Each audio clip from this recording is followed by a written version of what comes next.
Yes, sir. We are back. We are live, back in studio, back in session. Your favorite cousins are back. Your favorite duo is back. I'm your host, Cam Silver. And I am your co-host, Kyle Silver. And welcome back to the Silver Boys podcast. Yes, we are finally back in studio. It's been a minute, I know. But we finally made it back here. Yes, sir. Yes, sir. We finally made it back we here. Back and we comfy. Let's get it, brother. Let's get it. I'm very excited for what this weekend has in store for us. So we have championship weekend, the in-season tournament, knockout round, or whatever you want to call it, the playoff stage, or whatever you want to call it, the bracket. Yeah. That is finally set, and we're getting into the playoff push of everything in the NFL. So let's get into it. So one of my favorite matchups coming up this weekend for championship weekend is number 3 Washington versus number 5 Oregon. Yeah, that's going to be definitely a big game. Big playoff implications in that. In terms of if Oregon could get that done, they're going to be, they'll be top 4. There's no reason why that they don't get into that 4th spot easily. But the only thing that's over them right now is really just the fact that Washington beat them. Exactly. Other than that, Oregon has basically played better than Washington since they met back in week 7. So but keep going. No, I was just saying, but I think Washington will honestly pull it off. They did it once. I don't think that there's no other reason why they can't do it again. Yeah. I got faith in Michael Penix Jr. You've been, raving about him since the beginning, since before the season started. So we gonna see. We definitely gonna see. I can't wait to see it. Yeah, no, I can't wait to see it either. It's gonna be very interesting because both teams have gone in dramatically different ways since they met back in week 7. So Washington has just narrowly been escaping teams while Oregon has literally been pounding on teams. You know what I mean? It's like, for example, Washington beat Utah 35-28, but then Oregon beat them 35-6. You know what I mean? So it's things like that, and we can go into other teams like Arizona. Oregon beat Arizona like 49-12, while Washington beat them 15-7. So it barely skating by. Exactly, they're barely skating by it, and that was basically for like almost every game until up until this moment. So now I'm very, very interested to see how that game goes.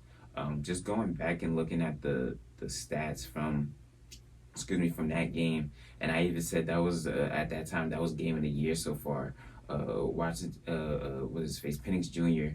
He had himself he made himself a Heisman campaign by that point. He was 22 for 37, 302 yards for 4 touchdowns. Roman Dunze had 8 receptions, 128 yards, 2 touchdowns. Jalen Polk had 6 receptions, 118 yards, and a touchdown. Running back Dylan Johnson, 20 carries for 100 yards and a touchdown. And then on Oregon side, Bo Nix, 33 for 44, 337 yards and 2 touchdowns. Running back Bucky Irvin had 22 carries, 127 yards and a touchdown. Wide receiver Troy Franklin had 8 receptions, 154 yards and a touchdown. Now offense was putting on the clank. Both of them. So it's gonna be fireworks Friday night. And I'm definitely going to be that easily is in my top 2 games to watch. And then we're gonna get to one of the other games later on. But that's one of my top 2 to watch.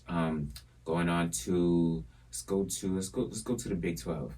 Big 12, they play early. They play at 12 o'clock on Saturday. Okay. Got Texas and Oklahoma State. Texas is at number 7. They're holding that big win over Bama. Basically, that's the reason why Bama's still at number 8. Basically, the question is, since they're at number 7, the question is, if Texas wins, what happens there? Because you like I'll remind you, you have Georgia, Michigan has moved up after their win against Ohio State. You have Washington at number 3, and then at number 4 you have Florida State. Oh, it's tough. Oh man! And all 4 of them have games this weekend, so they all 4 have something to play for. I agree. I don't honestly. I'm a loss for words actually, because that's difficult. With Florida State being there, especially after losing Jordan Travis, that's big. That's really big. Because if they went out, you can't leave them. You can't leave them out. Yeah. You can't leave them out. But then also the argument is, what happens if they do get inside, and then if we got another like TCU where they get blown out the water. You know what I'm saying? That's all I'm just playing devil's advocate here. Yeah. But it's just more about you can't leave them out if they went out. You just can't. Yeah, you can't. no, that's my thing too with the Florida State, and we'll get to them in a second. But yeah, no, it's gonna be tough. Like for both Texas and Alabama, they're gonna need a lot of help. A lot of help. You know, but the biggest thing that they could really do is just win. Like especially for Bama, with Bama playing the number one team, if they just win that right there, then they're already they already can make an themselves argument to get in there. Right. The only thing will be Texas, and then the only thing for them for Texas would be like, because the committee has really hold this one win over Alabama, and rightfully so, because it was a big win at that time. Week 3, you stroll into Tuscaloosa. Not many teams make it out of there alive. Exactly. No, they really don't. And they showed out too. Quinn Ewers and that whole team, they really showed out. So the thing is, in order for Texas to really get in there, they're gonna need one of the two, either one or two of those teams in that top 4, to lose. But that's gonna be interesting. And actually, matter of fact, we might as well just move on to the SEC championship with Bama and Georgia. Like we said, Bama, if they win, they're gonna need obviously Georgia's gonna have to fall. And I would have to say Florida State would have to be a team to fall to. And maybe even Washington, in order for them to get in. Because then after that, Oregon will have to push themselves up, obviously, with the win over Washington. And then Texas. Now, but what if Washington beats Oregon? Oh, then they solidify their spot. They're locked in. But Alabama beats Georgia. Then Georgia will fall. Michigan, if Michigan wins against Iowa, which I think they're that they be do, number 1. then Michigan will be number 1, correct.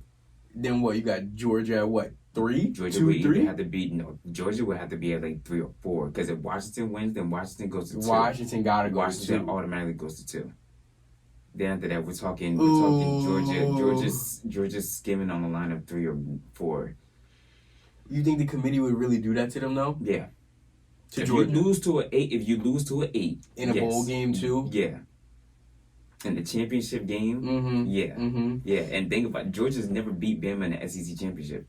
Yeah, that's big implications right there. That's huge, right? Those are some big implications. Both teams are fighting for something. It's something big. Yeah. Something big. Yeah. Because if Georgia loses and they fall off like that.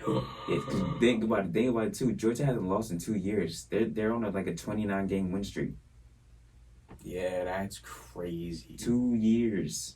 So they're fighting for their legacy. They're fighting for their dynasty. Bama's obviously fighting for their dynasty just as their well. Dynasty just trying to just get back. be Bama, yeah.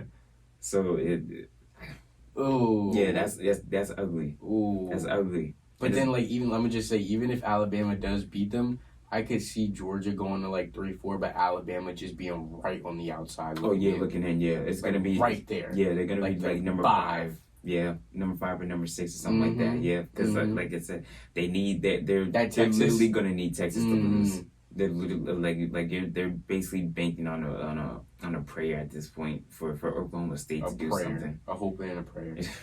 Damn, that's gonna be crazy. That's tough, right? Yeah. Florida State and Louisville in the ACC championship. Florida State escaped Florida 24-15. They moved from being number 5 back to being up to number 4. I'm not gonna say that they would just have to win.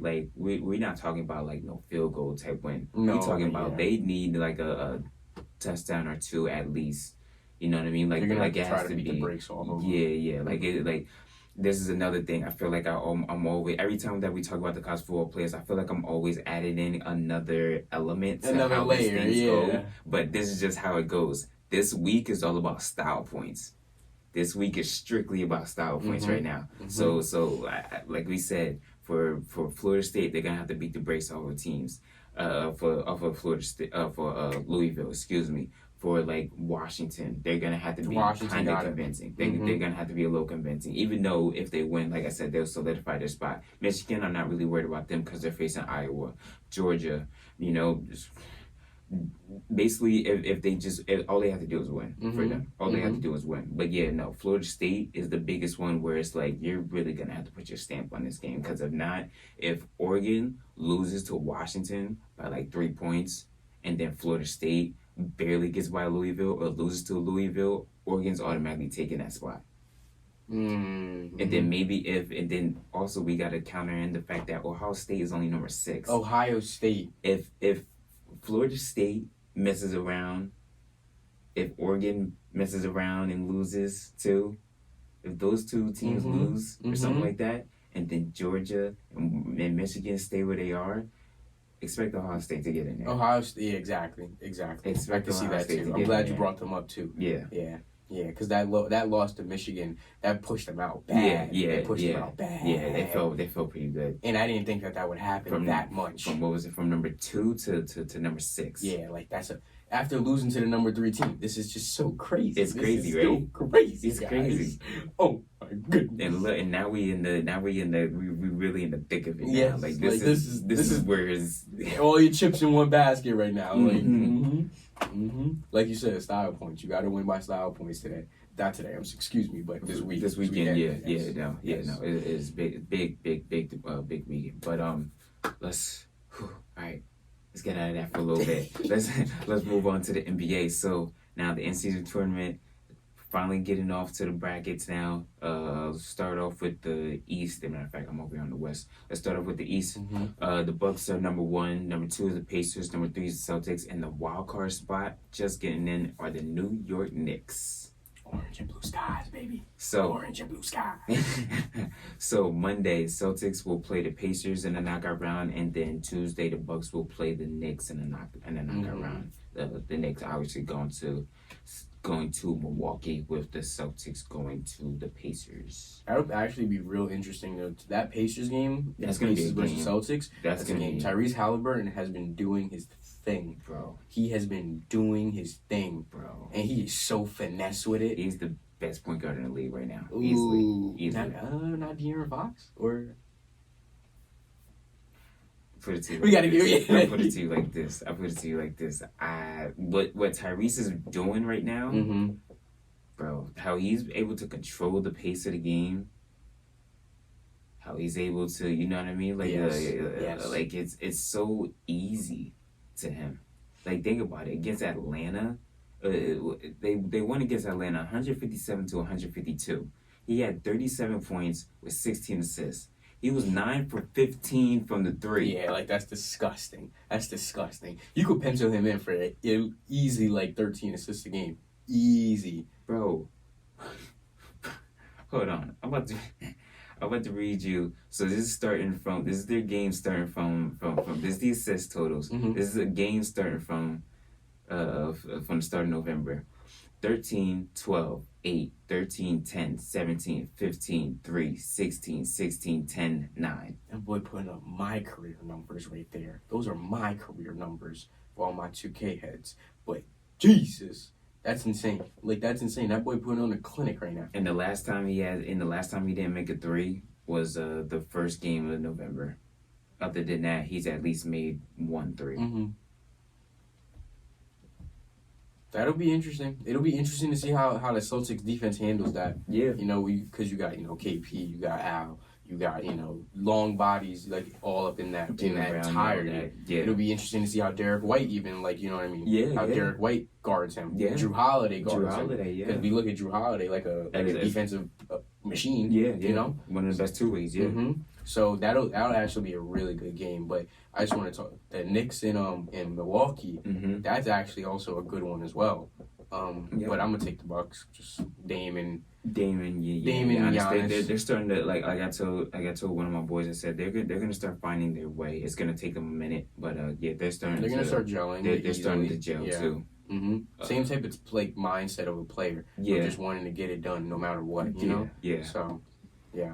Yeah, no, they're figuring that thing out relatively kind of faster than I thought that they would too. Really? Yeah, a little faster than I thought that they would. Only because they didn't have like training together and stuff like that. Yeah. So, but yeah, no, I'm very excited to see what this knockout stage has in store for us. Going to the West Coast, We got the Lakers at number 1, the Kings at number 2, Pelicans at number 3, and the wildcard spot is the Suns. So what? You got Suns versus Lakers, right? Mm-hmm. And then we got Pelicans going to Sacramento Monday. Yeah, that's a good one too. Yeah. That's a good one too. Yeah. I didn't expect to see the Pelicans in there. That's crazy. No, I thought that that's you know crazy. it's kind of funny. I thought that they would kind of fall off with CJ Mhm, McCollum out, mhm. and CJ McCollum's coming right back at the perfect time too for this tournament. But yeah, no, Brandon Ingram and Zion were over there holding it down though. Mm-hmm. And But no, they most definitely are. Zion doing his thing on the low. Yeah. Zion doing his thing. He quietly It doing his thing. It is funny because I feel like any other year previously to this one, we would be like, oh yeah, like Zion this, Zion that. But because we've seen this before and we're kind of waiting, we're kind of putting on the back burner because we're waiting for him to. We just want him to be healthy. Yes, basically. like you're waiting for that inevitable Zion out, Right. essentially, Right. which is awful to say, but it's the truth. It's truth. Yeah, it's the truth. But in reality, he's only really been out like a couple of times, and that's like due to rest. Like it hasn't really been injuries or anything like that. And like you said, he's been trying to buy into the system, which I don't know if it's like a trying thing, but bro, you basically are the system, so I don't understand That's what what that's all about. exactly. Like the system revolves around you and let's just say Bi too, Correct. Brandon Ingram. Correct. You got then- CJ and McCollum then on the CJ back McCollum burner, on the is- back burner as your third option, which Yeah. is one of the greatest third options ever. If we're talking If we about want it, to talk about it, yeah. he's a consistent scorer in CJ McCollum. And he's really good at getting assists now too. I'm gonna take Sacramento though, Okay, yeah, just because of my Yeah, boy De'Aaron Fox. bro. After what I seen him do against the Warriors, That was your 40. after what I seen him against the Warriors, the 40 Warriors piece collapsed. nugget. The Warriors collapsed Bad. in the worst way. Bad. Really, really bad. And you The- don't expect to see that from the Warriors, man. I got a bone to pick with Steve Kerr. Why in the world would you take out Moses Moody and Moody? Moody was 4 for 4 in that fourth quarter, and he was 3 for 3 from the 3. 11 points. Yeah, you can. He had the hot hand. I understand, getting Wiggins back in there. It's funny. I would have easily took out because Clay started out hot in the first half, but then that second half he cooled down a lot. I would have easily been like, hey, look, I got to take out Clay, and I got to keep Moses Moody in because Moses he literally hasn't missed. You got to ride the there's hot hand. Exactly, he's the hot hand. Andrew Wiggins was pretty hot too. Why would I just keep them there with Steph Curry on the court? Probably would have definitely had a better chance. My worry is with this whole Warriors dynasty or whatever you want to call it, is the fact that Steve Kerr does not trust the young guys right now. Not at all. And that's not good. Not at all. That's not good. No. You got Chris Paul getting injured again in one of the biggest games again. Every time that there's a big game, it's a key game, whatever, you could pencil in Chris Paul, something that's going to happen to him. Injured. Hamstring, quad, something random, back, something. Groin. Age, Something. something. Age. Yo, that's and then Remember against Dallas? Remember against Dallas when he turned? I think he turned. It was like his birthday or something like that. And it was like, oh yeah, he gonna go off. Next thing you know, he just like sucked from then on there. Like yes. like he was legit trash. Yes, like he literally hit that age and he was like boom all the way down. He All the way down. went from like a point guard to like the point dod. It was just like. It was. Yo, oh my God, though. Oh I don't know me to get on Chris Paul. I love Chris Paul. Chris Paul is one of my favorite players. But like, man, like. But again, it's the truth. It's just It's the truth. It is what it is. Like I don't know what to tell you, but yeah, no, I'm very excited to see this the West Coast too because the Lakers and Suns obviously is always going to be a classic between Bron and KD. Those the fact two. that we get that, that's Again. I know. I love it. Let's go. Let's Again. go. Like Let's anyway, go. they're already in the same division. They already got to see each other 4 times. 4 times. And Now the we fact get that I got to in-season see you tournament. extra. I got to see you extra time. Plus the fact that I might have to see you again, like what in like April, May. Yeah, come on now. We This is what us basketball fans have been waiting for. They spoiling us, man. They spoiling us. Who you got in that game though? Who you taking? I'm gonna take my Lakers. You gonna take your I'm gonna Lakers? take my Lakers. I might too. We honestly. haven't. I don't think we played Devin Booker with Devin Booker there. Just KD. Just KD. So obviously it's gonna be a little different. But If AD come and do what he's supposed to do, that's exactly what I was going to say. Bron gonna do what he gonna do. I don't even call him AD because he doesn't deserve a nickname right now. His name is Anthony. His name is Anthony. Let's be honest. Until he consistently puts up like a 20 and 10 or like a literally a 25 and 15 or 25 and 12 or whatever, his name is gonna be Anthony. From here his on name out. cannot be AD. No, Anthony. you have to earn your nickname around these parts.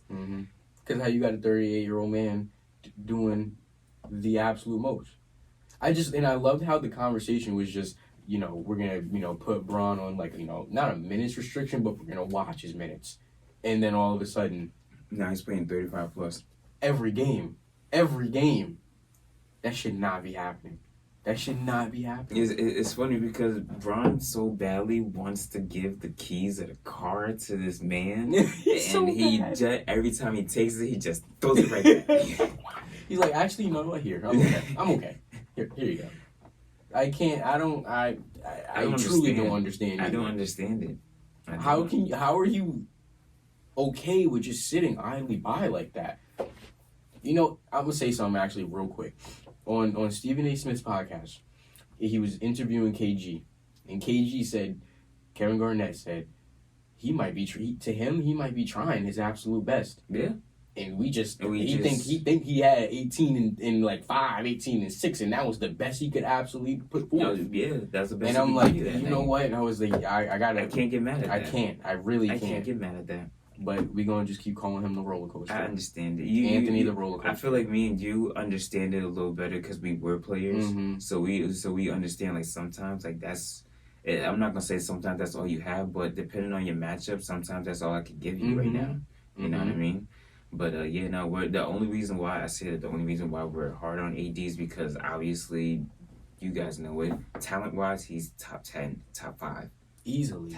There's no reason why he should not be up there with Jokic, Embiid, and Giannis. You know what I mean? And then it should be him. Right.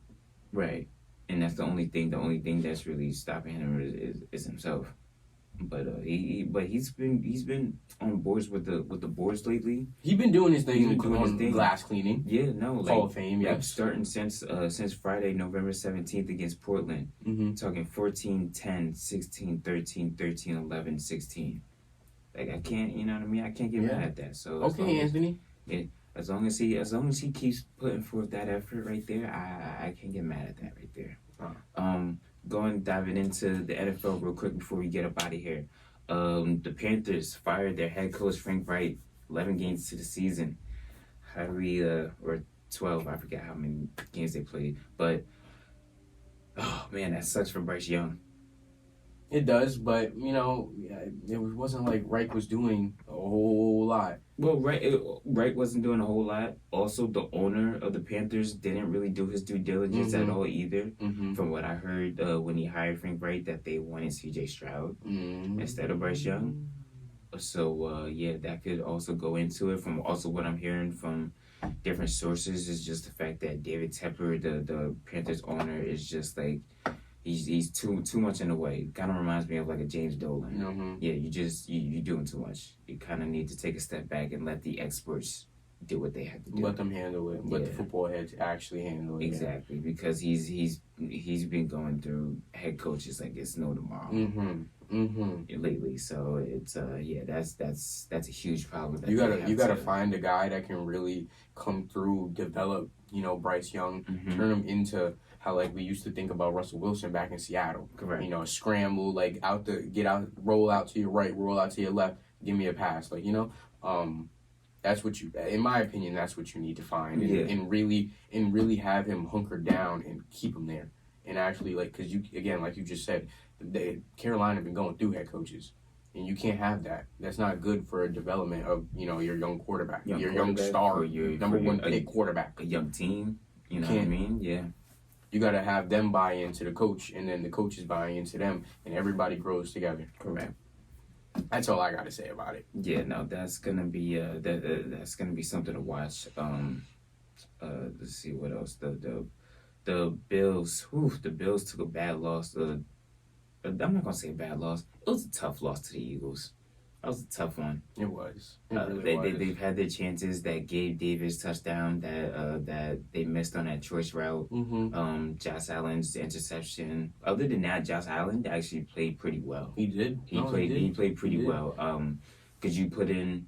Was he a reason for them losing? Yeah, but he wasn't the reason. The reason was their defense. Missing two of their star players, Matt Milano and Tre'Davious White, is obviously huge for them, and one of the reasons why they are where they are, where they're 10th in the AFC instead of being in one of those top slots, which we all thought that they would be. But they're literally. They're actually falling before our very eyes right now. Yeah. And that's it's crazy to witness because we held them to such high standards in the beginning of the season. But, hey, man, that Philly team is something else. Yeah, no, there's a reason why they're 10-1, and they got a tough one against San Francisco coming up this Sunday. That's playoff implications. Come on now, that's crazy. That's gonna be a great game. Yeah, I can't wait for that one because Sacramento was talking a lot over the offseason. Not Sacramento, excuse me. San Francisco. Yeah, talked a lot. If we had our quarterback, yeah. All right, let's go see. Let's go see. Word. Let's go see. Word. I'm excited. Yeah. I'm excited for that one. That one's gonna be a good one. Another one I would say is gonna be. That's about the only one that's really. That's the only one that sticks out. Yeah, I had to look over this schedule again. Yeah, that's really the only one that's really going to be competitive. I'd say that we know on paper. Other than that, everything else kind of seems like you could either, you know what I mean. You're probably going to be leaning one way because it's not a coin flip. Correct. Yeah. I understand. But yeah, no, I'm excited for this weekend. This weekend's gonna be awesome. Yes, sir. Also into college basketball. I know we haven't been able to really get into college basketball, but Friday, I know you guys probably won't see this till Saturday, but Friday night is a huge game. You got number 4 UConn and number 5 Kansas going against each other. Yeah, that's a great game. Yeah, so I'm excited for that. But I have been watching and seeing what's been going on in college basketball. Don't worry, I know we'll get into it next week. But we will get into it. Kentucky got a huge win over Miami, which I was surprised about. Arkansas just went over Duke Wednesday night. So college basketball is getting into it's gearing up. It's definitely gearing up. Yeah. But yeah, no. That's it for this episode. Happy to be back in the studio, my brother. Always good to be back in the studio, my boy. Oh man, till then, you already know what time it is. Watch some good football, watch some good basketball, and we'll be back next week to give you more news and more updates on what's going on, and maybe even do a special. Cause Sunday afternoon is when they release the final rankings for the college football playoffs. So maybe we should do like a little special or something like that afternoon and just put something together. Gotcha. Yeah. But till then, I'm your host Cam Silver. I am your co-host Kyle Silver, and this is the Still Boys Podcast. Yes, sir. Thank you.